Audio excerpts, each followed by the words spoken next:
We're going to review the Wii U games. I'm the WiiViewer. The little WiiViewer. Together, forever, forever, we're going to be reviewing Wii U games. I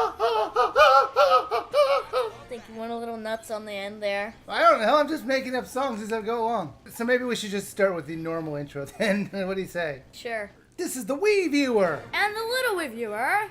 And we're going to review Disney's planes. the planes. What? Do you even know what I'm referencing? Not even close. Actually, the technical quote would be, the plane. It's from Fantasy Island. May I ask a question that could possibly ruin your childhood? Sure. What is Fantasy Island?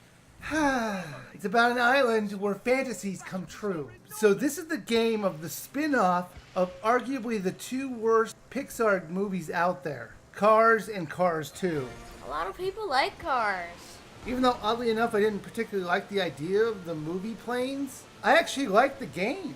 I can see who they made this game for. It's just entertaining enough to keep a child's interest. And apparently mine too for a few minutes.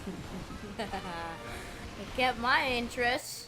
The story mode actually was pretty decent. Now the word story mode I should probably put in quotations because it's pretty much the most simple story you can think of. I mean, they set up the locations that you're in, but they don't really give you like some deep story you're going into. You're just like, let's get this place ready for a banquet. Let's taxi people around. It's got enough meat to it to keep a kid interested.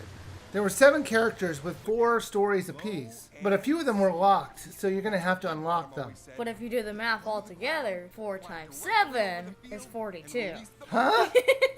Are you being serious right now? Or is this a cry for help? By the way, the answer is 28. I know. It was called a joke. As you're doing the story missions, you can either get bronze, silver, gold, or platinum. Now, these things will help you level up your character so you can unlock things that you can do in the game. Like some of the other modes, like where you can free play around, or you can do some different locations to do racing or some other stuff. It was very easy to level up, but the best part is that the levels weren't long enough to make you not want to go back into them. Each level will take you 2 to 6 minutes to finish, wouldn't you say? Yeah. What I kind of liked was the sense of freedom. A lot of the levels let you travel around pretty much wherever you wanted to go, although there was a path that you should be going to. If you want to, you can go off on the beaten path to find secret points that you can use to level up your experience, but you are free to explore in some of the modes. I mean, sometimes they lock you down to like racing, or if you've unlocked it, you can go into free play mode and just go travel through it as much as you want. But really the only thing you do in free play mode is, what? Collect the puzzle pieces? Yeah. The puzzle pieces make a picture. The missions were either like taxi service, complete 3 mission objectives in a level, or do a race. Or there really wasn't any other major thing you'd be doing in a level. I found it enjoyable to go racing around places that you visited before and going and tending the crops in your hometown and also doing various things that require X amount of objective.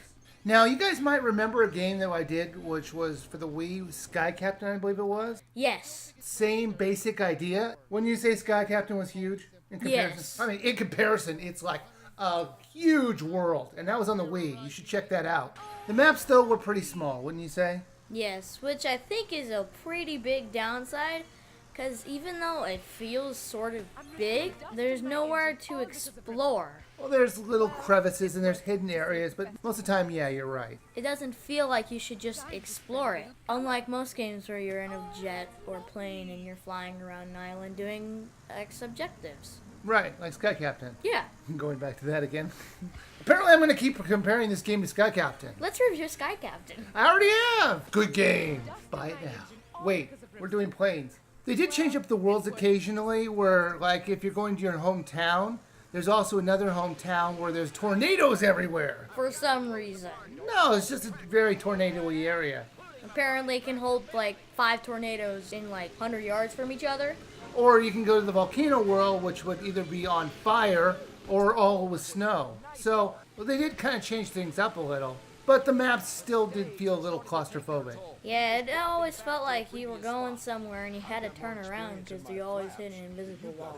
It kind of felt, you know, what turning around and spinning around and I can't even do the slippy voice. Do a barrel roll! can't in Slippy Foot. I can't even give my high enough. Do a barrel roll. That's worse than Peach. The controls did kind of feel like Star Fox 64, where you could turn around, do a U-turn, do a flip around, do a barrel roll. Yeah, it did feel kind of like that game. I think kids could easily get down these controls, no problem. And I kind of like some of the mission objectives because they weren't always, it tells you where to go. Sometimes you had to follow the lights on your plane. And that's kind of like a cool little thing that I wish they had done more of. Didn't really do that as much as I hoped they would. I wish it was just on your plane at all time, and then you just had to use that as your mission marker instead of the in-game arrow pointing to where you have to go.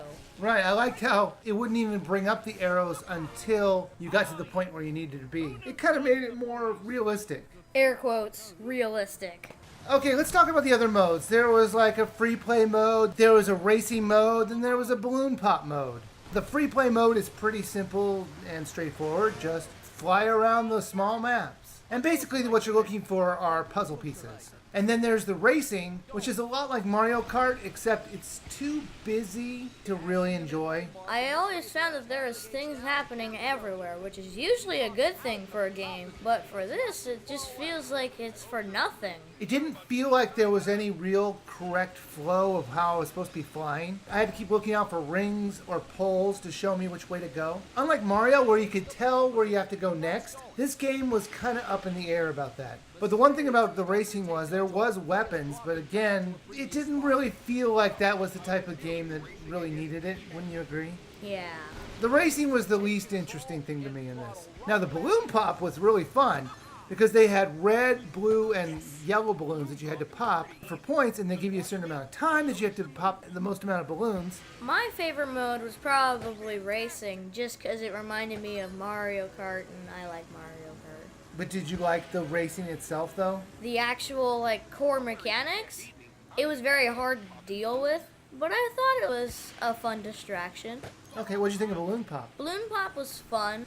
It just seems weird how one player can have a ton of red balloons and the other has to go for millions of blues to even catch up. He's talking about me, as I was cheating my way to victory. Now, this game can be played with 2 players. So you can either have a split screen, or the first player can use the gamepad as their screen, and the second player would use the TV. Yeah, I preferred the split screen because I could watch your screen and stuff and see what you were doing at the same time. You can do that in story mode, you can do that in Balloon Pop, you can do it in any of the modes. You can easily just jump in and out of a game, just like Lego. So Disney's playing for the Wii U. Little Wii viewer, would you buy, rent, or skip?